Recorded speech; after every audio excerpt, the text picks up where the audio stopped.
చీమ మిడత కథ. ఒకానొకప్పుడు నదికి సమీపంలోని గడ్డి మైదానంలో ఒక చీమ మరియు మిడత ఉండేవి. చీమ చాలా కష్టపడి పనిచేసేది మరియు నిజాయితీగా ఉండేది. ఒక వేసవి రోజున చీమ రైతు పొలం నుండి ధాన్యం సేకరించడం ప్రారంభించింది. చీమ పగలు రాత్రి కష్టపడి తన చిన్న వీపుపై భారీ ఆహార ధాన్యాలను తీసుకుని వెళ్ళేది. తక్కువ సమయంలోనే తన కోసం చాలా ఆహారాన్ని సేకరించగలిగింది.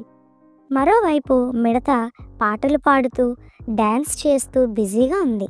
అది వేసవి కాలంలో పొలాల నుండి పుష్కలంగా ఆహారాన్ని తిని ఏ పని చేయడం మానేసి తన సమయాన్ని తీరికగా గడుపుతుంది.